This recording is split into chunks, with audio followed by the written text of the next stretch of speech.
Bismillah. Halo para pemirsa Suyanto.id, ketemu lagi di channel Anda, channel Amar Ma'ruf Media Sosial, channel untuk berbagi pengetahuan dan belajar sepanjang hayat. Nah, kalau saja gadget-gadget Anda kedatangan konten ini adalah berkat editor channel kita yang luar biasa, Mas Heri Teguh Wiono, guru SMP Negeri 2 Karanganyar di Kabupaten Ngawi. Nah, kali ini kita masih berbicara mengenai statistik dasar. Walaupun dasar bukan berarti statistik mudah-mudahan, tetapi ini dasar yang bisa dikembangkan, dielaborasi bagi orang-orang untuk kepentingan meneliti, mengajar, dan sebagainya. Dan topiknya apa? Topiknya kita berbicara standar deviasi, varian, dan range. Itu seperti apa? Nanti akan dijelaskan oleh narasumber kita, yaitu Bapak Profesor Ali Saukhah PhD. Namun sebelum kita mulai ngobrol-ngobrol ini, jangan lupa klik subscribe dan share konten ini supaya banyak orang terberdayakan, yang terutama mereka yang baru mulai belajar statistik. Kita sapa dulu narasumber hebat kita. Assalamualaikum warahmatullahi wabarakatuh, Prof. Ali. Waalaikumsalam warahmatullahi wabarakatuh. Pak Yanto, baik-baik ya Pak Yanto. Alhamdulillah baik, dan ini kita sudah episode ketiga Pak Ali, dan Pak Ali menjanjikan untuk membicarakan soal range, kemudian varian dan standar deviasi. Apa itu Pak Ali? Ya baik, ini episode keempat ya yang sudah kita selesaikan episode 1, 2, 3. Sebelum sekarang ini ada episode tentang measures of central tendency, ukuran atau indikator kompetensi secara umum ya, central tendency secara umum kelompok ya. Sekarang tentang ukuran homogenitas atau heterogenitas, variabilitas, ukuran tentang perbedaan atau persamaan dalam kelompok gitu ya.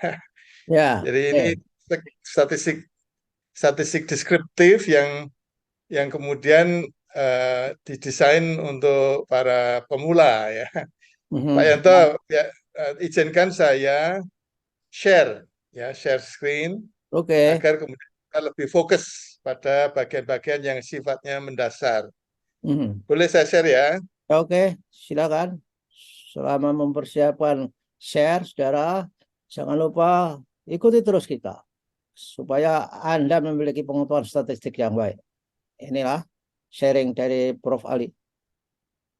Ya, baik Pak Yanto. Ini ada 7 poin yang saya kira perlu saya sampaikan dengan membaca agar lebih fokus, tidak kemana-mana dulu. Nanti bisa saja kemudian kita diskusikan. Jadi istilah yang saya gunakan ini indikator homogenitas, indikator heterogenitas kelompok. Jadi Ya. kelompok itu kan terdiri dari individu-individu. Nah, masing-masing individu itu banyak samanya atau banyak bedanya. Nah, itulah yang namanya homogenitas atau heterogenitas.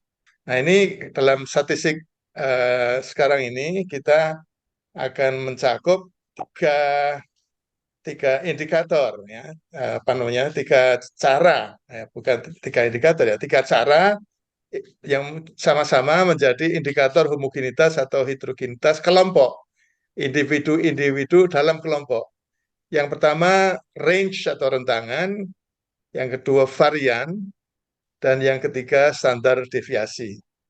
Rentangan adalah skor yang dihitung dari skor paling tinggi dikurangi skor paling rendah. Jadi sederhana. Varian adalah skor yang dihitung menggunakan sebuah rumus. Ya, ini sekarang tidak lagi banyak harus menguasai rumus ya, karena ada software-software, alat-alat yang sederhana yang bisa dipakai untuk menghitung varian. Standar deviasi, ya ini standar deviasi ya, juga skor yang dihitung menggunakan rumus yang hampir sama dengan rumus varian. Bedanya hanya adanya akar pada rumus standar deviasi. Dalam bahasa Inggris, square root ya. Mhm. Apa namanya? Ini kalau mau berlatih bahasa Inggris bisa juga menggunakan apa namanya buku-buku dalam bahasa Inggris tentang statistik mendasar. Jadi jika variannya 9, ini karena adanya itu tadi perbedaan pada rumus itu hanya akar itu, jadi jika variannya 9, standar deviasinya 3. Akar 9 adalah 3. Hmm. Gitu. Jika standar deviasinya 9, ya variannya 81. Jadi itu, Hmm. jadi kalau saya boleh menyebut, maka simbol varian itu S kuadrat, simbol standar deviasi itu S saja. Di antara tiga indikator tersebut, varian dan standar deviasi yang lebih banyak digunakan daripada yang tadi rentangan atau range tadi, karena lebih sensitif. Sensitif dalam artian mudah berubah. Ya, sensitif terhadap perubahan daripada rentangan yang hanya melibatkan skor paling tinggi dan skor paling rendah. Hitungan varian dan standar deviasi melibatkan semua skor individu dalam kelompok. Jadi kalau ada perubahan skor dalam satu individu saja di dalam sebuah kelompok, maka varian atau standar deviasinya akan bisa berubah. Yang terakhir, indikator homogenitas atau heterogenitas mempengaruhi penafsiran. Nah, ini penting sekali nih. Ya, mempengaruhi penafsiran rata suatu kelompok. Jadi kalau ada orang tahu rata suatu kelompok, maka tanpa mengetahui apakah kelompok itu homogen atau heterogen, belum lengkap, begitu Pak Yanto. Oleh karena itu, setiap kali ada angka rata yang menunjukkan karakteristik kelompok, misalnya katakanlah kompetensi atau misalnya apa namanya income gitu ya, income ya rata-rata income sebuah negara selalu dipertanyakan berapa standar deviasinya untuk diketahui kelompok itu homogen atau heterogen. Termasuk juga misalnya kalau guru tahu bahwa kelasnya itu rata-ratanya berapa. Tapi dilihat dulu rata-rata sekian, katakanlah tinggi, apakah itu homogen atau heterogen gitu. Begitu Pak Yanto, saya bisa stop share screen ya Pak Yanto. Ya, ya oke. Jadi saudara-saudara tadi dikatakan bahwa kalau hanya tahu rata, belum melihat standar deviasi varian itu belum lengkap, itu artinya bahwa rata-rata itu ukuran yang bermanfaat, tetapi hanya kasar, dalam arti tidak melihat, misalkan kalau pendapatan per kapita, kalau ukurannya itu tinggi, tapi kita harus melihat variannya, melihat standar deviasinya, supaya kita tahu ada keadilan tidak. Misalnya, apakah pendapatan nasional itu sudah didistribusikan secara adil terhadap semua rakyatnya. Nah, inilah pentingnya. Mungkin juga bagi guru juga begitu kan. Kalau ada nilai, rata-rata nilai, ya Ya, lalu dilihat ya Pak Yanto. tariannya, itu guru tahu ini apa yang mendominasi nilai tinggi itu siapa, sehingga kita bisa mengintervensi. Jangan-jangan dari Ya Pak golongan Yanto. anak orang kaya saja, atau dari golongan yang akses kepada bimbel-bimbel misalkan. Begitu kan Pak Ali ya? Ya Pak Yanto. Ya. Ya Pak Yanto. Boleh saya fokus pada misalnya seorang guru yang ingin reflektif ya, menjadi guru yang reflektif. Setiap kali dia selesai mengajar satu semester, itu kemudian dia ingin tahu bagaimana perolehan pembelajarannya, capaian pembelajarannya di kelas yang dia tangani secara paralel misalnya A, B, Ya. C, D. Nah, kalau dia hanya menggunakan rata-rata, mungkin saja dia merasa puas. Semuanya katakanlah rata-ratanya sama ya. Jadi berarti ada keadilan ya. Hmm. Tetapi itu belum cukup kalau tidak kemudian melihat standar deviasi. Ya, jadi artinya yang kelihatannya sama Ya, itu ya. belum tentu sama. Hmm. Jadi misalnya gini Pak Yanto, Nah, oke. idealnya itu kalau mengajar capaian pembelajaran yang diharapkan itu kan juga akan terjadi pada setiap individu. Ya. Jadi yang semula rendah menjadi tinggi, yang semula tinggi menjadi lebih tinggi kan gitu Pak Yanto. Hmm. Hmm. Tapi bisa juga Pak Yanto kalau cara mengajarnya itu lebih fokus pada orang-orang yang memang sudah tinggi skornya, yang meningkat itu hanya yang di atas.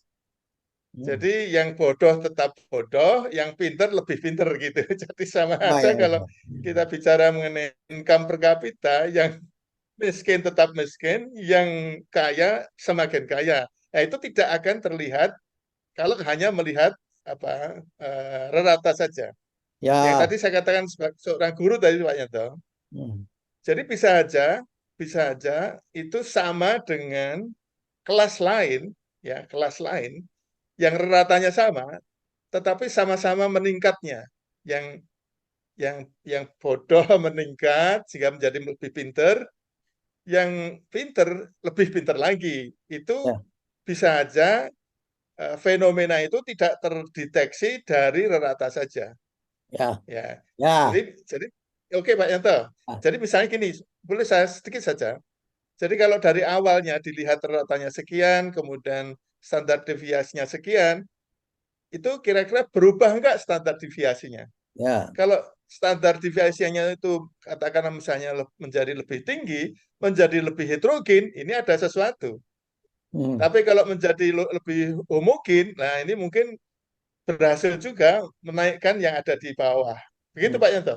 Ya, ya, ya, ya, ya. Jadi dalam ilmu yang agak advance, means atau rata, that's very important but not sufficient. Jadi itu penting, tapi tidak cukup itu saja. Oleh karenanya saudara-saudara yang seperti dikatakan Pak Ali tadi, ketika rata-ratanya tinggi, wait, kita tunggu apakah variannya lebar atau tidak. Kalau lebar berarti yang saya tidak mau menggunakan istilah bodoh kali, yang slow learners. Jadi. Iya, saya menggunakan istilah saja yang yang keseharian. yang Ya, slow learners itu slow semakin lambat. learners ya. Nah, yang slow learners semakin lambat. Kemudian yang pinter semakin pinter. Sama dalam fenomena ekonomi, kalau income per kapita tinggi, tetapi variannya standar deviasinya lebar, itu artinya bisa Semakin saja lebar. yang kaya semakin kaya, yang miskin tetap saja miskin, bisa semakin miskin juga. Seperti saat sekarang yang miskin menjadi semakin miskin banyak sekali. Nah, itulah para pemirsa, saya kira konsep ini memang sederhana, tapi pemanfaatannya, elaborasinya itu bisa menjadi kaya terhadap apa yang kita mau. Gitu ya, Pak Ali. Dan Ternyata boleh saya nambahin nah, lagi, silakan Pak masih Ali ada waktu ya. untuk closing, Ja- silakan. Jadi, jadi gini, ini juga penting bagi para pendidik, siapapun ya, pendidik itu ada apa guru di segala jenjang pendidikan atau bahkan dosen ya, mulai dengan kuliah misalnya, itu memang perlu itu menggunakan istilahnya itu yang paling populer pretest, tapi saya cenderung menghindari kata pretest itu karena itu nanti dianggap seolah-olah eksperimen gitu ya. Jadi ada baseline assessment ya, ya kalau saya boleh mengatakan baseline data gathering gitu. Jadi pada awalnya lihat bagaimana kemampuan mereka secara umum, tapi juga harus dilihat apakah heterogen atau mungkin. Jadi kalau kemudian ternyata pada akhirnya nanti, pada akhir semester, siapapun yang menjadi pendidik itu di level apapun, itu juga harus dilihat apakah kemudian menjadi homogen, apakah menjadi lebih heterogen, lebih ya, menjadi lebih homogen daripada sebelumnya, atau menjadi lebih heterogen daripada sebelumnya, atau tetap saja. Jadi kalau kemudian lebih homogen, tetapi homogennya itu reratanya menjadi lebih di bawah, itu tentu masalah. Tapi reratanya kemudian meningkat dan lebih homogen, itu alhamdulillah. Hmm. Tetapi kemudian kalau ternyata reratanya itu menjadi meningkat tetapi lebih heterogen, itu perlu diwaspadai. Hmm. Kira-kira apakah memang itu sudah merata untuk capaian pembelajaran, dampak dari pembelajaran yang diselenggarakan, yang dikelola oleh peserta didik. Jadi saya kira ini bagi semua saja tanpa dalam kaitannya dengan penelitian. Tapi sekali lagi pendidik itu ya penelitiannya sebetulnya harusnya untuk meningkatkan belajar ya, capaian pembelajarannya. Ya. Sampai lupa bahwa ini pun nanti bisa saja dikembangkan menjadi penelitian-penelitian yang lebih serius gitu. Begitu Pak Yanto. Ya oke, terima kasih Pak Ali. Ketemu lagi minggu depan, next week, pada hari yang sama dan channel yang sama dan para pemirsa yang sama plus yang lain-lain. Terima kasih. Wassalamualaikum warahmatullahi wabarakatuh. Waalaikumsalam warahmatullahi wabarakatuh.